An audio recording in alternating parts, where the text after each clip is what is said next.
لبيك اللهم لبيك لبيك لا شريك لك لبيك إن الحمد والنعمة لك والملك لا شريك لك لبيك اللهم لبيك. بسم الله والصلاة والسلام على رسول الله سيدنا محمد وآله وصحبه ومن والاهم بإحسان إلى يوم الدين. عباد الله السلام عليكم ورحمة الله تعالى وبركاته. Ambade TV shirfila la jaba o kaufu ka wali mando akanyima dalla ka obela jelendo kiramanto yala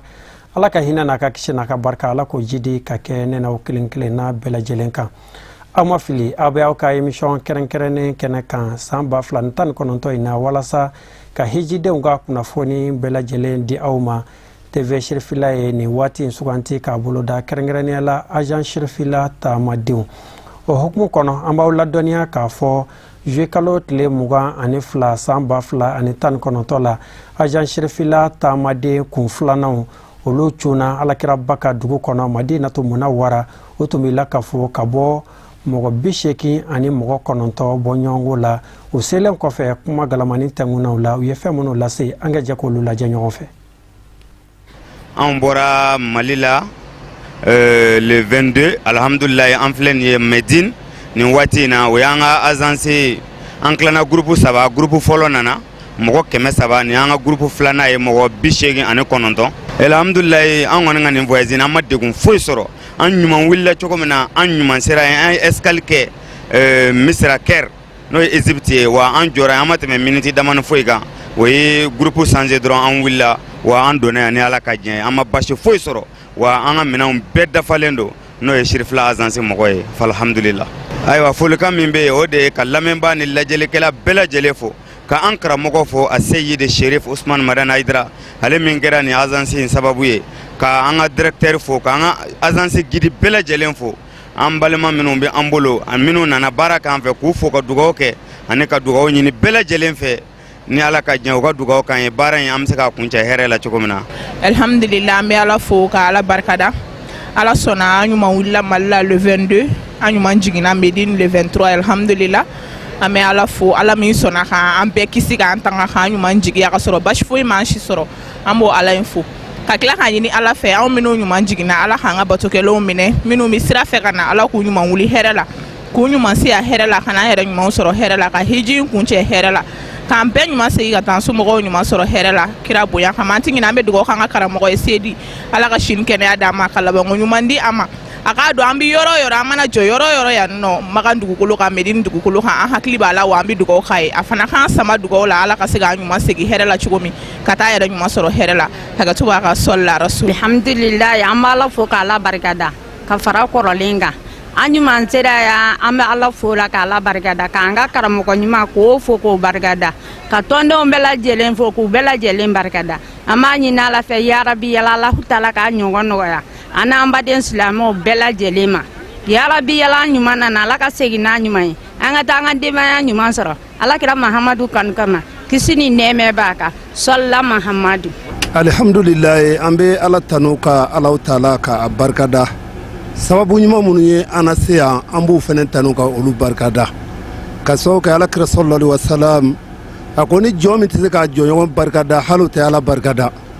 okuma ambe masayin tanuka barkada ka sababu nyuma nutanu chana anjazi trifula anjazi do mogo kanga na mina kata bomogola kasia foite herani lafiya ko nisoja fambe dedu kabina ndona abiyon kono foka na njigi foite bunyani karamako ka jigi ka kla ka se kare kono yoro inaya foite yani bunyani karamate ani sojale bade do madina yere koni ayani soja foka teme okuma ambe duwo de ke anshansi sirfula mogoye kerengaran nyana anga nyema ba no sirfu ke Sherif Usman Madan Aidra ambe duwo ka shikunta la jani kenya abe ala de bulu ala ka di anaka dimba yaw bela jelima ala ka chance ni yirwa ala ka jidi ala ka korota ni bidon barkaye ni ala kira bunyena barkaye ni madina dugu bunyena barkaye ni safani marwa bunyena barkaye ni tawafu bunyena barkaye ni arafa kene bunyena barkaye sallallahu rasul an b'aw ladɔnniya k'a fɔ sirifila taamadenw u tun tilalen don kulu damadɔ ye kulu sabanan an b'aw ladɔnniya k'a fɔ olu fana ye madinɛ dugu nɔrɔmalen in lasɔrɔ u jiginnen kɔfɛ u nisɔndiyalen u fari foninen ala barikada kumakanw na fɛn minnu bɔra o fana na an ka jɛ k'o baaraw lajɛ ɲɔgɔn fɛ. Alhamdulillah rabbil alamina n bɛ ala tanu k'a barikada ala min y'a nani nɔgɔya anw ma an wulila Bamakɔ araba don n'o tun ye kunu ye donc serifila ka aziazi fɛ anw de tun y'a mɔgɔ minnu kan ka na a mɔgɔ groupe sabanan de tun ye anw ye n y'a dɔn groupe fɔlɔ nana n ka ni ma fili n ka jate la o nana samedi donc groupe filanan nana lundi donc sabanan tun ye anw ye anw nana araba a programme na cogo min na kɔni ala barikala a kɛra ten fana an fana an bɔra kunu Bamakɔ ka na jigi Egypte n'o ye Misira ye donc an y'a miniti 45 kɛ yen nɔ alhamdulillah k'an lafiya bɔ kɛ yen ka sɔrɔ k'an ɲɛsin Madinɛ ma alhamdulillah sisan kɔni filɛ jɔyɔrɔ min na an bɛ Madinɛ an ɲuman sera hijiden bɛɛ ɲuman sera sirifila tɔgɔ la ka foli kɛ aw la a ka cɛsiri journaliste mɔgɔ bɛ baara kɛ sirifila la a gidew vraiment an b'a ɲini ala fɛ sini kɛnɛya ala k'a di anu ma u y'u sɛgɛn kɔni kɛ n'i ko nana u fɛ kɔni nimisa t'a la parce que i bi lafiya fɛn fɛn ɲini o b'a kɔnɔ nka hiji kɔni ye fɛn ye jurumu kafari don an b'a ɲini ala fɛ mɔgɔ mɔgɔ nana hiji la min nana azazi sirifila fɛ o min nana azazi wɛrɛ fɛ o ala k'an bɛɛ ka bateau minɛ mɔgɔ minnu fana ma se ka na ala k'a nani nɔgɔya u ma an ka karamɔgɔ fana n'o y'a seydi serifu usumani marani hayidara ye an bɛ dugawu don k'a ye ale min kɛra sababu ye ka se ni an ye maka ka na ɲɛ da ala kira ka sallallahu alaihi wasallam a bangera yɔrɔ min na a n'a kaburu ani alikaba ale kɛra sababu ye ka na ɲɛ da o kan an b'o dugawu don k'a ye ka dugawu fana ɲini a yɛrɛ fɛ a ka dugawu kɛ an bɛɛ lajɛlen ye hijiden fɛn fɛn bɔra Mali kɔnɔ ka na fɛn fɛn bɔra Mali kɔ kan ka na maka hiji la an b'a ɲini a seydi serifu usumani marani hayidara fɛ a ka dugawu kɛ bɛɛ ye ala ye bɛɛ ɲuman kɔni na ala k'an bɛɛ ɲuman sayi ka taa ma a ka denbaya la sini kɛnɛya ani labanko ɲuman an b'o ɲini a fɛ an b'o ɲini ala fɛ ala k'o kɛ an n'a ka denbaya ye a bɛ min ɲini ala fɛ ala k'o nɔgɔya an n'a ye a bɛ sira min ye ala k'an kisi o ma ala k'an n'a kunna diya ala k'a la laban ɲɛ a mɔkɛ yɛrɛ barika kosɔn n'o y'an kuntigi Muhamadu sallallahu alaihi wasallam o barika kama ye an b'a ɲini ala fɛ ala k'an ka bateau bɛɛ lajɛlen minɛ. Bismillahi rahmani rahim an b'a daminɛ ni ala tɔgɔ ye k'an sɔli kɛ kira Mamadu sanuma in kan o kɔfɛ an bɛ ala tanu ka ala barikada ala min sɔnna k'an fara ɲina hijidenw kan tuguni ka bɔ Bamakɔ ka se Madina yan an ma gɛlɛya sɔrɔ ka da kan an ka vol wulila an ye escale kɛ Caire ka sɔrɔ ka continuer ka na yan an bɛɛ lajɛlen ɲuman sera basi ma foyi sɔrɔ donc an bɛ dugawu de kɛ an ɲuman nana cogo min na ala k'an ɲuman segin ten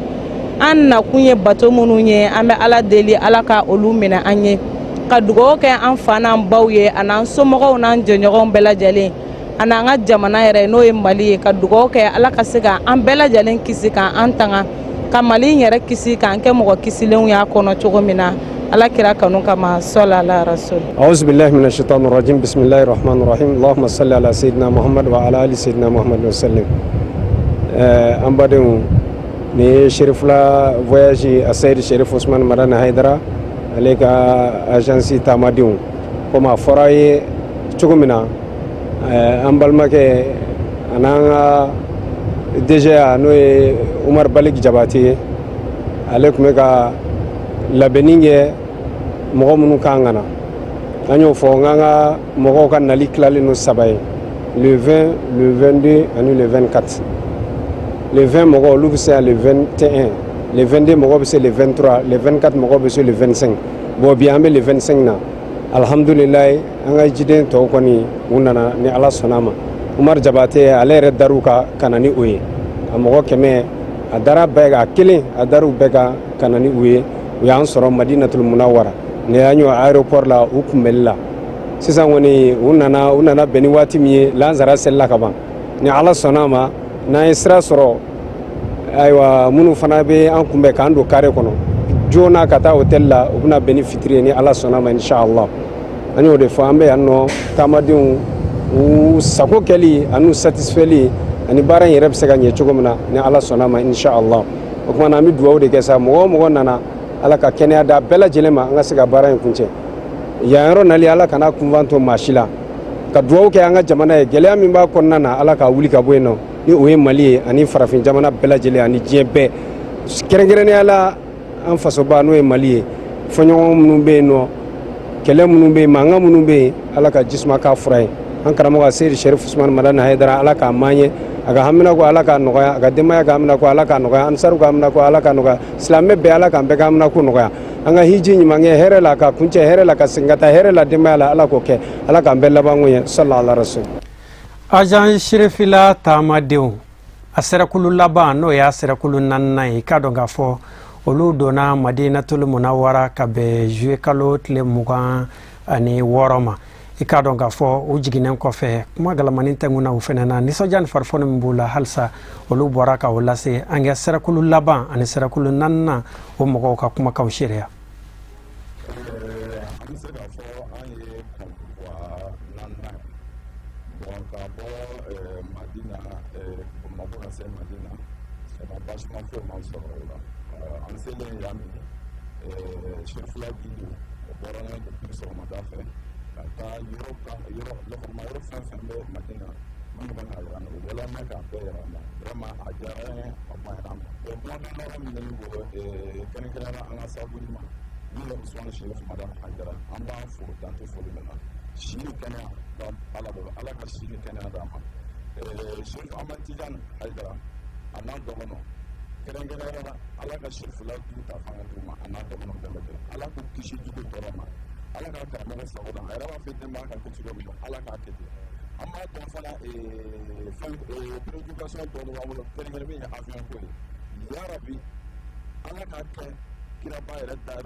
Ya rabbal alamin hamɛ Allah subhanahu wa ta'ala deli k'a fɔ duwawu min kɛra Ala ka o jaabi teliya la an ye ni o bɔra ye an bɛ aw ladɔnniya k'a fɔ Madina sigi ale bɛ la k'a fɔ ka bɔ fɛn min na a bɛ fɔ o ma ko ziyara n'o ye visite ye ka taa bɔ yɔrɔ sahalenw na yɔrɔ hɔrɔmalenw na alakiraba nɔw kabi alakiraba dayɔrɔ a ka misiri hɔrɔma ye ka taa se Bakiya seyidu minnu dalen bɛ yen n'o ye an ka cɛba ninnu ye k'a daminɛ Hamzaw la ka taa se alakiraba denw ma fo ka taa se misiriw ma misiri minnu n'o bɛ wele ko Masjid Abubakar ka taa se Ali tɔgɔla misiriw ma Umar tɔgɔla misiriw fo ka taa se misiri 7 ma ka taa se Uhudu kuluw ma i k'a dɔn k'a fɔ Madina sigi bɛ la ka fɔ ka bɔ nin ko belebeleba ninnu o ni a ɲɔgɔnnaw de la o hukumu kɔnɔ Agent Sherifila taamadenw u selen ye u ka ziyara o hukumu kɔnɔna na u ye nisɔndiya kumaw lase ka yira k'a fɔ u wasara u ka taamaw kɔnɔna na an ka bɔ lakali la ni k'a dɔw ta u yɛrɛ nɛn kan. N bɛ Ala fo k'Ala barikada k'Ala waleɲuman dɔn n bɛ balima silamɛ bɛɛ lajɛlen fo Ala ye nali nɔgɔya maa o maa ma ani min kɛra bɛɛ nali sababu ye ani min y'a ka nafolo bɔ ka na an bɛ dugawu kɛ bɛɛ lajɛlen Ala ka nali in kɛ bɛɛ ma hɛrɛ ye Ala ka kɛ bɛɛ ma hɛrɛ ye kɛrɛnkɛrɛn ma min kɛra sababu ɲuman ye k'an nati ne y'an ka sirikɛ yɛrɛ ya Rabbi Ala ka sini kɛnɛya d'an na hali bi Ala k'a mɛn an bolo Ala k'a mɛn an kɔrɔ Ala k'a mɛn k'a ɲɛ d'a kan an ka dugawu Ala k'a minɛ an ma hali bi Ala ka sijan kɛnɛya d'an ma a ka laɲini a mago b'a la diɲɛ bɛɛ ka hɛrɛ sɔrɔ Ala ka hɛrɛ in fɔlɔ ɲɛsin a yɛrɛ ma Ala k'a kɛ baraka a yɛrɛ k'a kɛ baraka a ka du la Ala ka kɔrɔta dege Ala k'an yɛrɛ ka laɲini sabati an fɛn fɛn nana yɛrɛ Ala k'an ka laɲini sabati nisɔndiyalen don a bɛ Ala ɲɛ siran di mɔgɔ ma a bɛ limaniya di mɔgɔw ma a bɛ laɲini yɛrɛ sabati nin waati in na nisɔndiya min bɛ na an bɛ Ala fo ka barikada ka an yɛrɛ se cogo yan n'o y'an ka sababu ɲuman ye ka o fo ka bonya barikada an nana an ye nisɔndiya min sɔrɔ yan o de ye an ka laɲini an bɛ jɔrɔ min na diɲɛlatigɛ yɛrɛ kɔnɔ ko jurumu yafa a sira de ye nin ye kira ni a sow bɛɛ lajɛlen sira minnu u yɛrɛ kun basigilen bɛ yɔrɔ minnu na fo ka daminɛ a n'a ka sahabaw da yɔrɔ la fo ka na se yan yɔrɔ la o nisɔndiya de bɛ anw na sabula a nisɔndiya kojugu yɛrɛ fɛ an bɛ fɛ hali n'an m'an kɛ yankaw dɔ ye an kana faama ye an yɛrɛ ma diɲɛ na tuguni quoi o nisɔndiya de b'an na sabula an jigi bɛ jurumu yafa de kan pour que Ala ka hinɛ sɔrɔ quoi o nisɔndiya de b'an na. Kab'an nana heren baden ko ama toro foyi soro ambe siso nyman kono ambe dubni manke ambe usmani serfufu ka walin mando ka tonde mbefo ka be walin mando anana herela ala kan sigi herela ala ke gresega foni ala ke hamna ngo noya ala ke beso mu yam blakana ala ke hera ke be ala ke beso ka be walin mando wallahi de amu be ngi kema kata malinga sumpuro kati ndo wa ndo o karamo aro hibenu gar kalsi mu na kinoy lanta ku ni nan kin kempanga lanta ku ni nan kin kempanga ngakono duaw nya na so ngelle mesu da ngana duaw nya islami le mesu da ngandene ho gari tangu na saw mane kamana le tiri yere adna barkere besuri ya rabbi o duaw ke ana ya duaw jabin tay ala to duaw ku na duaw duroy ya rabbi oro mu ko ana barkeruri ana barke ho kinu ya rabbi anu kanda yon go tunga anu kanda anu hijabu anu suturi anu kuna buren po senenga anu kuna buren po barkante nga sumbro kata taw na bure ana kinu ya rabbi ogo nimisi na bure beri ala na ka kisindi kenga anu kisindi nu tanga dama se bando la garma se bando kisindi anu tanga ya rabbi anu brad islam awre na lokal islam awre kale kende kina no yikilen kama kan farse ne ke kilenga kan la ilaha illallah sayyidina muhammad rasulullah sallallahu alaihi wasallam to wallahu to ne kulisi lafi don mandina ne lafi ne sikri lafi ne ko de ga nema na ko de fa lafi to kulni lafi to mikire ne lafi me na ko nema ay yeka adus ko yerka yoro selle yoro sabu yerko ina ngana diyer nyina dinar kula dinar jaraka alhamdulillah rabbil alamin ngana kuma nyinna kuma hay kutana kuma yoro selle yoro sabu yerko yoro bakal sirfike usman madan haydara nganda go nganda gara irko banaga ngana ko do kur irko banaga ngana jamar do kur eko kala ke gumni kuna am yende gumni kula ya rabbi allah eko yende gumni kula hiji kidir ka kindini ya rabbi allah eko mene sello saha e min ka danga sallallahu alaihi wasallam bajina bugare ko bugare yoro mbaji hile o mbachini pananta mbagarta gungo be wu hadara sabu hadara amba shin don tamma wo unwe wo demba yaay be wala har sama bilbo la harma kudo amba iro la harma kudo awa arama kango mi kɛnɛya tigilamɔgɔ minnu dara agent shirifila taamadenw kan ka taa u ye bilasirali ani ladilikanw di taamadenw ma n'o ye hijidenw ye baara nataw la u bɛ se k'a kɛ basigi kɔnɔ cogo min ani bafa kɔnɔ u tilala ka ladɔnniyali ta ka hijiden somɔgɔw sɛgɛrɛ k'u k'a dɔn k'a fɔ hijiden ninnu u bɛ kɛnɛya kɔnɔ wa i k'a dɔn k'a fɔ baasi foyi tɛ u la u bɛɛ lajɛlen ɲuman donna maa o maa tun ka kan ka taa agent shirifila fɛ kan k'a dɔn k'a fɔ u bɛɛ lajɛlen bɛ kɛnɛya kɔnɔ an ka jɛ k'a lajɛ u yɛrɛ nɛn kan.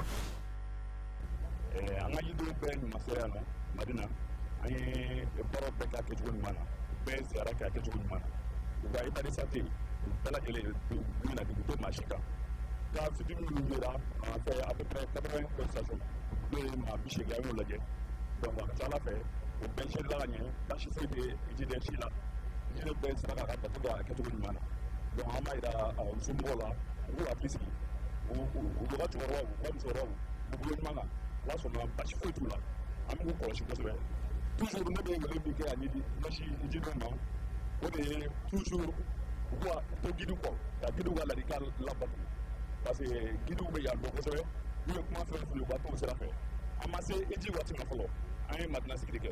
u hakili t'u yɛrɛ la nka sɔɔni an bɛ bɔ a ka taama n'an taara makan caman b'u ta a karisa nana salon u ka taa ni kulu la u ka taa ni kulu la u hakili t'u yɛrɛ la u kana yɛlɛ ka taa kulusi la sani hiji cɛ bɛɛ ka i ba sigi yɔrɔ kelen hiji de y'a nakun yɛrɛ ye n'o tɛmɛna ka ban yɔrɔ yɔrɔ ka d'a ye an bɛ se ka taa yen donc n'o ladilikan min di hiji ma o y'o ye o kɔfɛ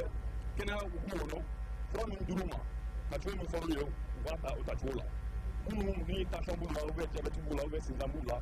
an bɛ taa yɔrɔ yɔrɔ u kana ɲinɛ u ka fura kɔ parce que n'an bɔra an bɛ taa bagan n'an bɔra mankan n'an bɛ na ainsi de suite donc an bɛ taa étape fɛn fɛn la u ka furaw t'aw bolo u kana ɲinɛ bɔ fura ka k'u bolo waati bɛɛ u ka furaw ta tacogo la wa ji min ka caya sabula yan tile ka farin kojugu tile ka farin aw yɛrɛ ɲɛ b'a la donc tile ka farin ji min de b'a to farikolo ji dɔgɔya a b'an tanga bɔ o ma wa ji min kosɛbɛ kɛnɛma dumuni ninnu k'u kɔlɔsi o la kosɛbɛ parce que a bɛ kɛ sababu ka na ni kɔnɔboli ye an bɛna don phase min na n'o ye ji waati yɛrɛ kɔnɔboli man ɲi ji de ma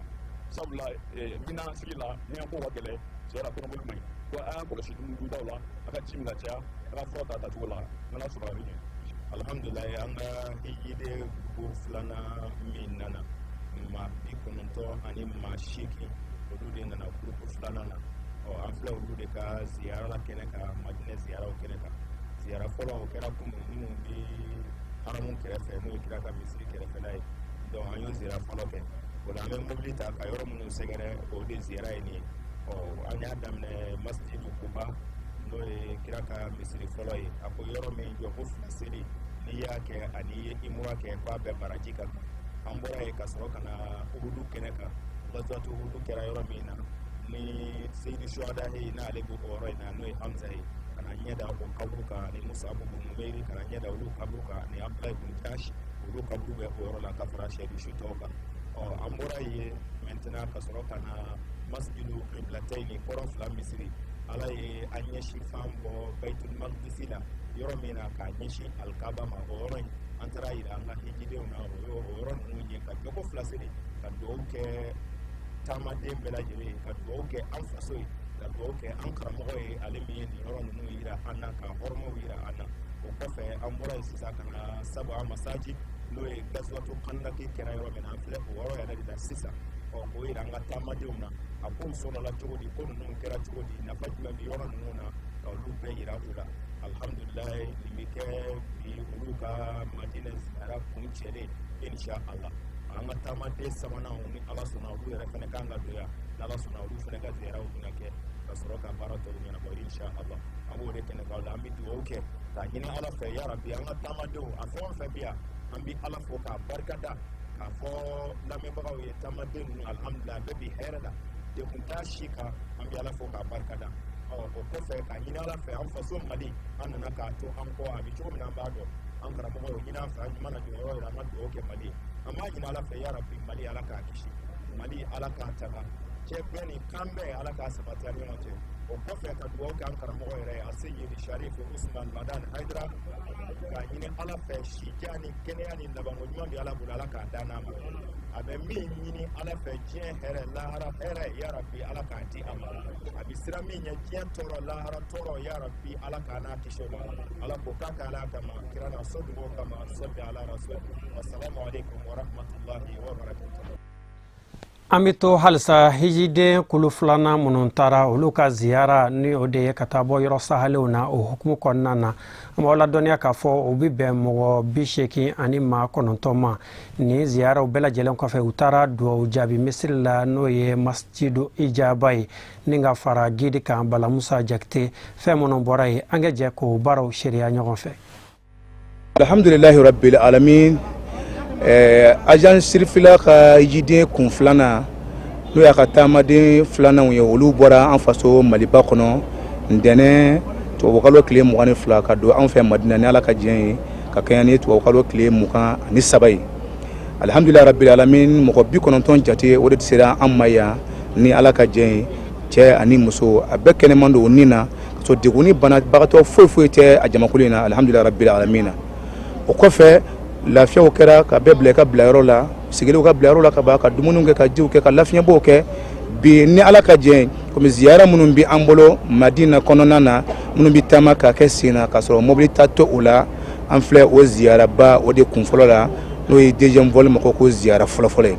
o ziyara o kɛra ka taama ka bɔ an ka hôtel la ka na lansara seli ala kɛra ka misiriba in kɔnɔ lansara seli kɔfɛ ka taama ni taamadenw ye a cɛ ani muso ka na an kunda masjidul ijaba kan n'o ye dugawu jaabi misiri ye ala kɛra Muhammad sallallahu alaihi wa alihi wa sallam a ye misiri min ka dugawu jaabi fɔ ka fɔ ni ala wulila fɛn o fɛn na ala bɛ sɔn o ma ka taama ni an ka hijiden kun filananw ye ka na an ɲɛ da o misiriba in kan ka saniyaw kɛ ka jɔ fila filaw seli jɔ fila fila seliw kɔfɛ k'an dama kasi ala la an diɲɛ ani lahara makow la ka tila ka dugawu kɛ an faso ye komi an karamɔgɔ Seydi Sharif Usman Madan Haidara o y'o ɲini an fɛ cogo min na ka fɔ ni an sera hɔrɔma yɔrɔ o hɔrɔma yɔrɔ la a ma fɔ ale yɛrɛ a ma fɔ a ka denbaya a ma fɔ a kɔ a ko an faso bɛ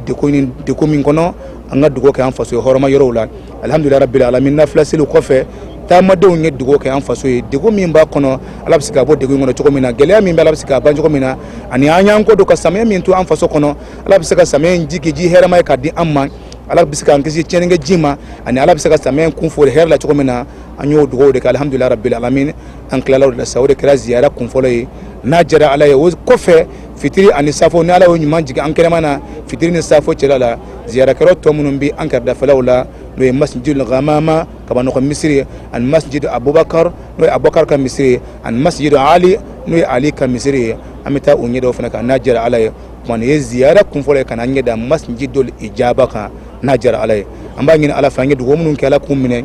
amme munun bi anala ko glanye jamana ala ka kolosma jamana ala ka baski hijide abekene mambe alhamdulillah rabbil alamin anga chokoroba nanga musokoroba tumamba dil ala fe barin to ka kene ala ko di amma ka kene ala ko di amma ala kira bonya kama sirifu horma kama tikuko so sallallahu muhammadu Ajan Sherifila Tamaden kulu sabana mɔgɔw olu fana ye ziyara belebele boloda walasa ka taa bɔ yɔrɔw la kulu fɔlɔ mɔgɔw ni filananw bɔra yɔrɔ minnu na k'a daminɛ Bakiya kaburu don na an ka cɛbaw dan bɛ yɔrɔ min minnu ye silamɛya in soboli kɛnɛ foroki fɔ ka taa se Jabalul Uhudi kɛlɛ kɛra kulu belebele min na u taar'u ɲɛ da nin yɔrɔ bɛɛ lajɛlen kan ka taa se duwawu jaabi misiri ma fɔ ka taa se misiri 7 ma fɛn minnu bɔra kulu sabanan ka ziyara kɔnɔna na an ka jako baaraw sariya an b'aw ladɔnniya k'a fɔ olu bɛ bɛn maa 100 bɔ ɲɔgɔn kɔ ma. An bɛ Ala fo ka Ala barikada ka seli an kuntigi Muhamadu ka sallallahu alaihi wa sallam ale min y'a to an sera ka an ɲɛ da nin yɔrɔ nin kan Sherifila barika la an b'aw fo k'aw waleɲuman dɔn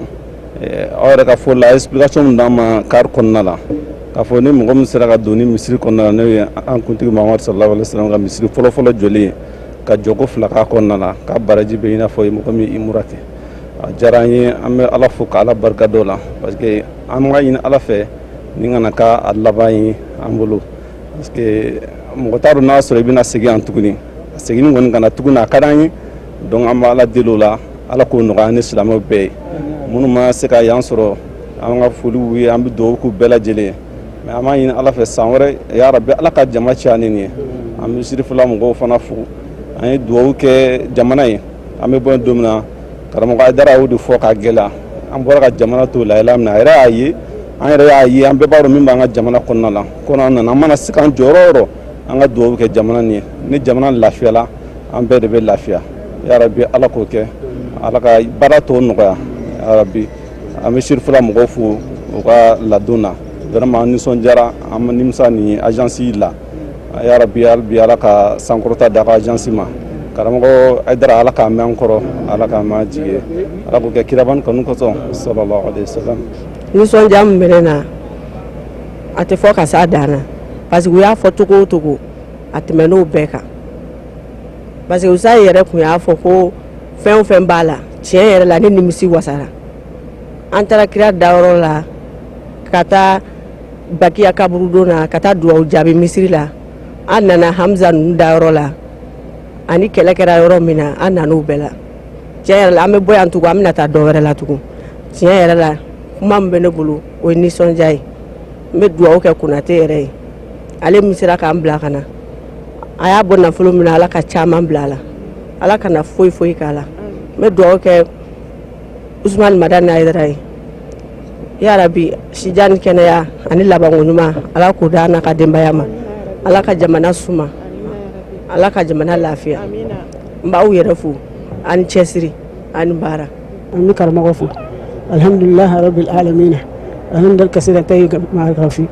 an bɛ karamɔgɔ fo kosɛbɛ a n'a ka denbaya Ala ka sini kɛnɛya d'a ma a y'an jigi tugu Ala ka jigi tugu ale de kɛra sababu ye ka ne ni n denkɛ siya an b'a fo kosɛbɛ Ala ka sini kɛnɛya d'a ma ka a denbaya balo an ni ce aw minnu ye baarakɛlaw fana ye aw y'an bɛrɛbɛrɛ kosɛbɛ an bɛ dumuni kɛ f'an ka fa an ma bari dumuni na an ma bari foyi la f'an dumuni kɛ k'a tɔ to Ala k'aw sara aw ni ce aw kɛra mɔgɔ ɲuman ye aw bilala an ɲɛ Ala ka na ko bɛɛ balo Ala ka sini kɛnɛya d'a bɛɛ ma aw ni ce. An nana hiji min na nin an nana jara la wudu kɛlɛ kɛra yɔrɔ min na nin an nana ɲɛ da o kan an bɛ foli kɛ an karamɔgɔ la sija ni kɛnɛya ni labanko ɲuman bɛ Ala bolo Ala ka d'an n'a ma ya Rabbi a kɛra an ma ɲɛmɔgɔ ɲuman Ala yɛrɛ kɛ kɔmɔgɔ ɲuman ye karamɔgɔ yɛrɛ y'a fɔ kuma la ko mana diya i ye cogo o cogo i dan de i ni cɛ ye ko nin diyara n ye ka se degré min na bi Ala de b'a dɔn an y'an ɲɛ da kira ka sahaba ninnu kan mɔgɔ 50 lɔra kulu ka yɔrɔ min na nin o ko kana jigin ni mɔgɔ 10 tora o yɔrɔ la yen an ɲɛ dar'o kuru kan mɔgɔ 50 bɛ yɔrɔ min na nin an ɲɛ dar'o fana kan donc an ye yɔrɔ bɛɛ ye an bɛ dugawu kɛ an karamɔgɔ ye sija ni kɛnɛya ni labanko ɲuman Ala ka k'an n'a ye a b'a fɛ diinɛ nin ka kɛ cogo min na Ala k'a kɛ o ten Mali ala k'a kolo suma ala k'a kolo suma an min nana hiji la ani minnu mana ala k'a minɛ bɛɛ lajɛlen ye nin ye ne ka foli ye salamu aleykum. Alhamdulillah vraiment nisɔndiyalen don donc ɲɔni ka kuma an b'an karamɔgɔ fo n'o y'a Sheikh Serif Usmani Madani Haidara vraiment nisɔndiyalen don ale yɛrɛ y'an laji Mali la ka sɔrɔ a ma se Makan fɔlɔ a y'a fɔ cogo cogo vraiment an nana a bɛɛ sɔrɔ ten donc an bɛ Madina an nana Madina ka na ɲɛda kira dayɔrɔ kan ka bateau kɛ vraiment bi an bɛ Udu n'o ye Udu kɛlɛ ye Udu kɛlɛ kɛla yɔrɔ min na an nana ka na ɲɛda o kulu kan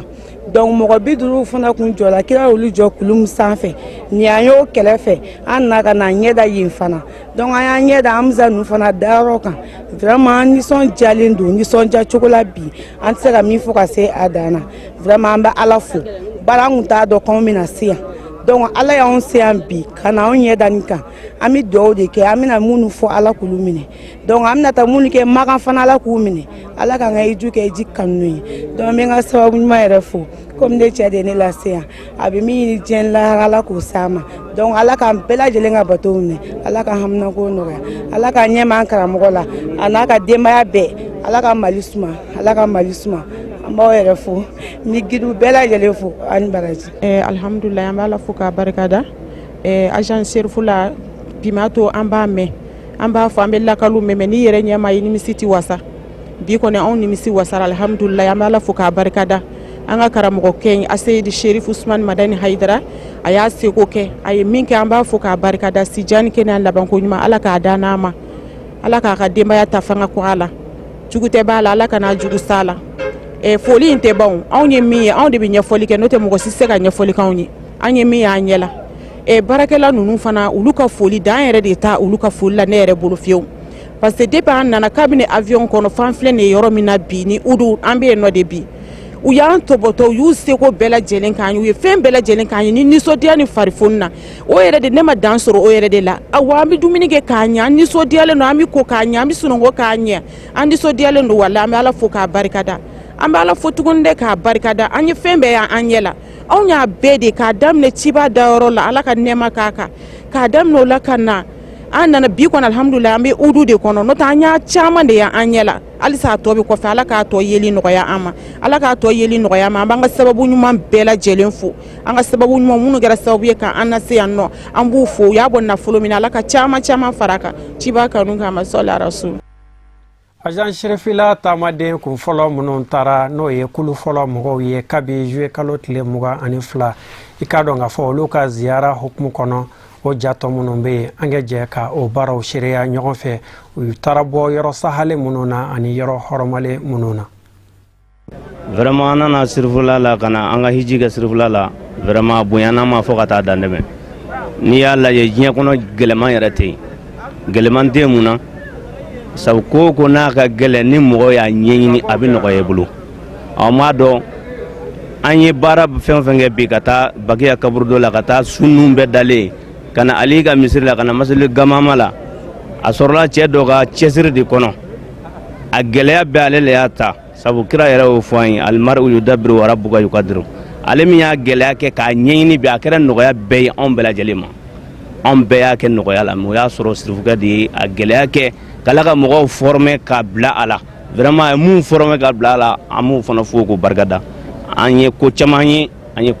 wa an b'a ɲini Ala fɛ an ka jamana Ala k'a bɔ bolo la o kɔfɛ an ka denmisɛnninw Ala ka dusukun d'u ma min b'a to u bɛ diinɛ ye ka se ka kusi diinɛ ma ni min kusina diinɛ ma an b'a ɲini Ala fɛ Ala ka Serifula jigi o hakili la kuma min b'an bolo k'a fɔ o ye nin ye inshallah. Alhamdulillah wasa sɔrɔla bi an filɛ jɔyɔrɔ min na an bɛ Medini bon sɔgɔmada in na ni karamɔgɔ ka kalanden minnu bilala hijidenw ɲɛna an ko guide u bilala ɲɛ ka taa ziyara kɛ an taara Bakiya kaburuso la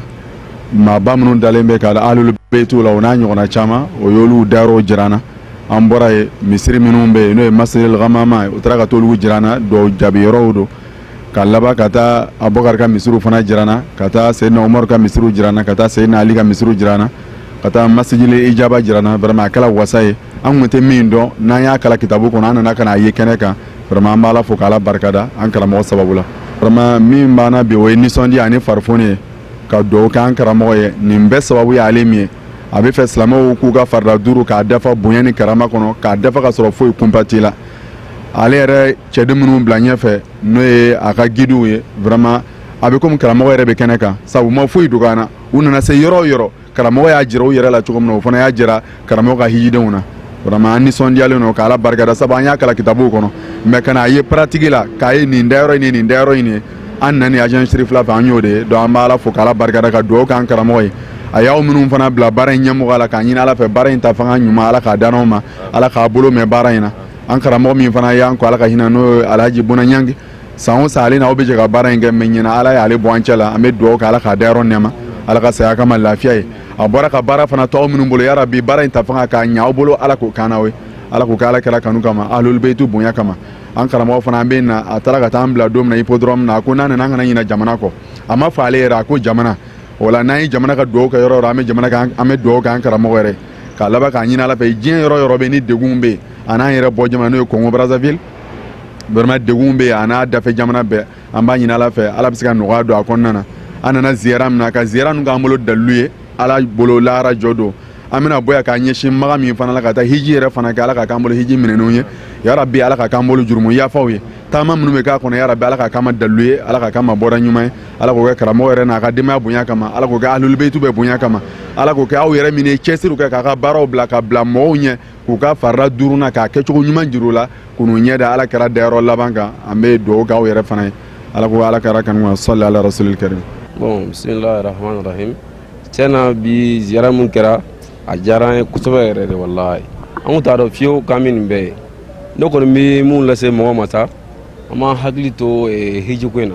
an kana bɛɛ kɛ cɛkɔrɔba kunda dama ye dɛ denmisɛnninmɔgɔw fana k'u hakili to a la u ka na hiji inshallah o de ye ne ka kuma ye. an bɛ agence Chérif la fo baara organiser cogo la an ye faamuyaliba caman sɔrɔ bi sɔgɔmada in na an fɔlɔla Bakiya kaburu don na mɔgɔba minnu bɛ yen an taara olu lajɛ gidu ye u bɛɛ yira an na et puis an y'a bɛɛ faamu an bɔra ka na misiri ali ka misiri lajɛ ka na masjidulu gamama lajɛ ka taa Abubakari ka misiri lajɛ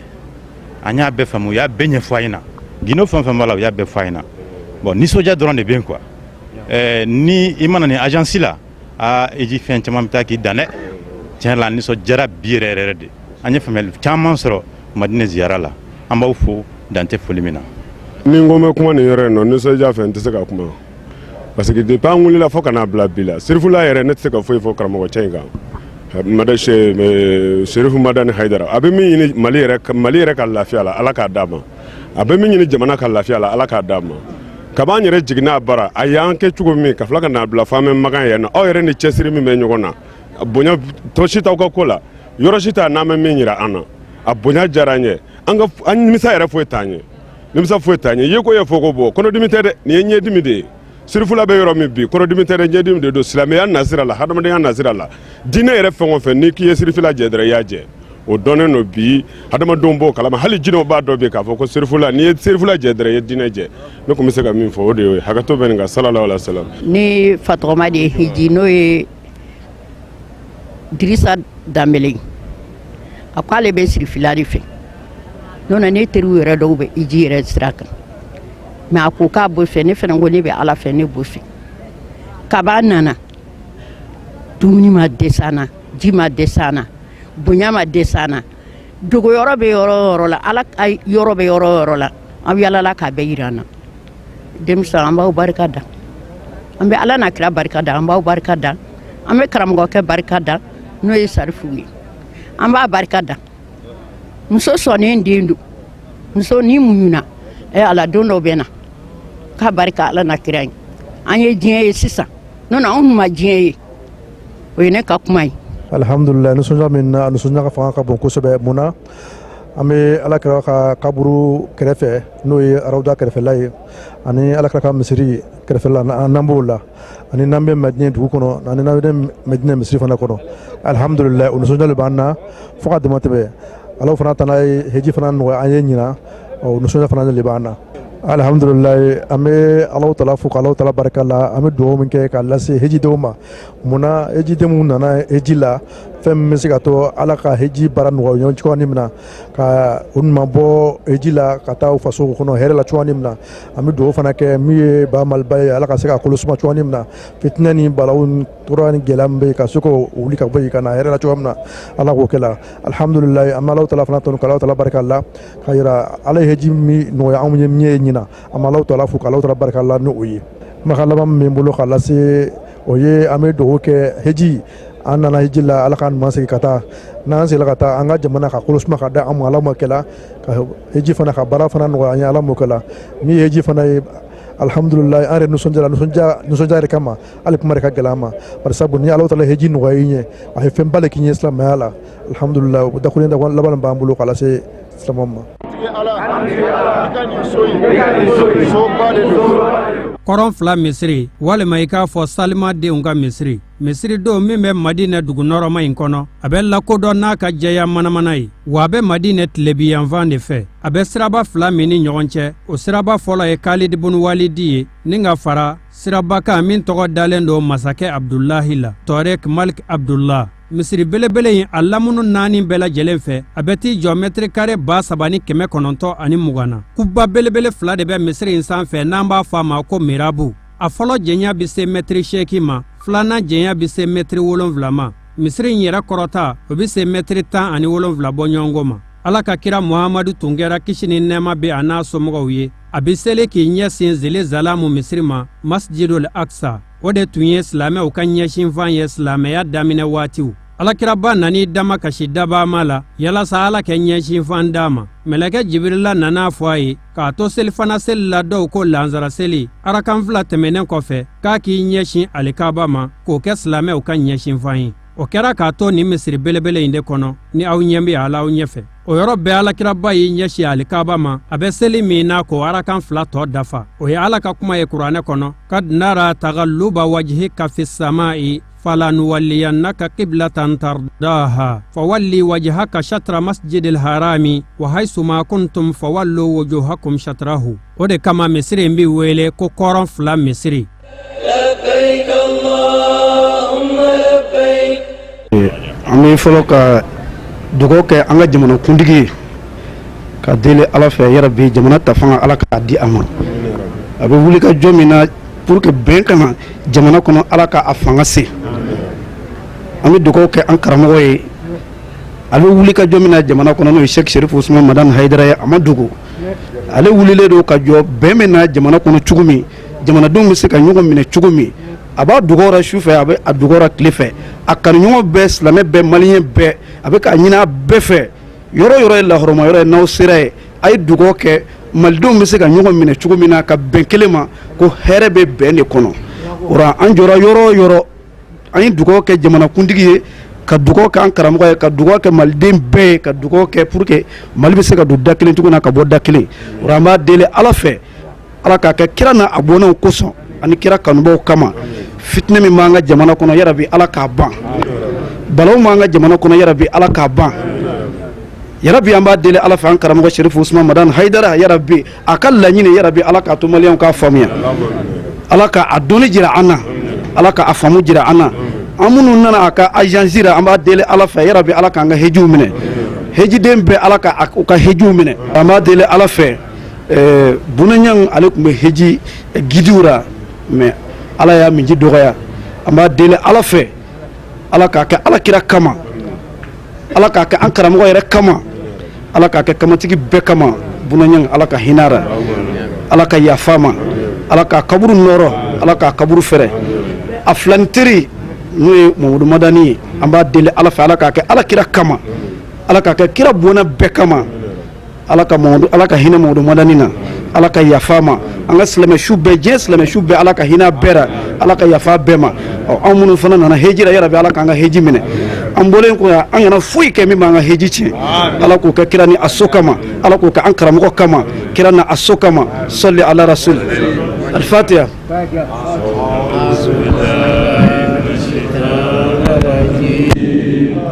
ya na'budu wa iyyaka nasta'in ihdinas siratal mustaqim siratal ladzina an'amta 'alaihim ghayril maghdubi 'alaihim عليهم ولا الضالين. an bɛ an kan sama dabama ma ni madinɛ dugu belebele in hɔrɔma ye ka an kan sama dabama ma ni alakiraba hɔrɔma ye ale min dan bɛ madinɛ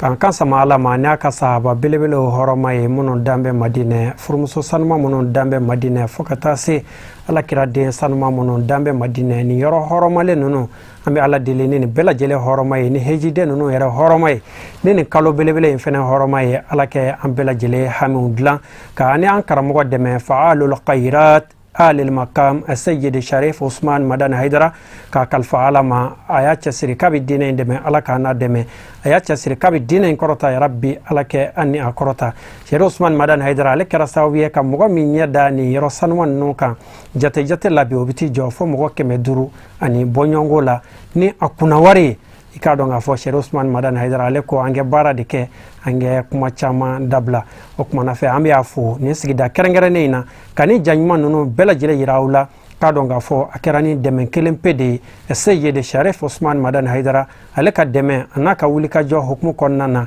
aw ye nin jaɲuman ninnu bɛɛ lajɛlen sɔrɔ k'aw to yan k'aw ka hijidenw ye fo magan belebele kɔnɔ an bɛ tila tuguni ka ala deli hiji tɔ tora baara min ye n'o ye a baara la kumaba yɛrɛ ye n'o ye magansigi ye marhala makiya ka taa alikaba nɔrɔma in ye ka taa zamzamjiw min hijidenw ala kɛ nin baara tɔ bɛɛ lajɛlen nɔgɔya u bolo hiji rukunu ala kɛ a bɛɛ lajɛlen nɔgɔya ani u kelen-kelenna bɛɛ lajɛlen ye ka ala subhanahu wa ta'ala deli ka aw fo ka waleɲuman dɔn a ka ɲumadali la aw minnu tun sɔgɔlen don an na mali kɔnɔ ani mali kɔ kan ni émission in ti fɔ aw kɔ n'o ye spécial haji ye ka waati kɛrɛnkɛrɛn ka suganti k'a bolonda hijidenw ka kunnafoniw dili kama k'a fɔ sigida caman bɛ ala bolo ala k'aw yira ne n'aw la a k'an bɛ diɲɛ waati wɛrɛ wa shukran lakum fi amanillah.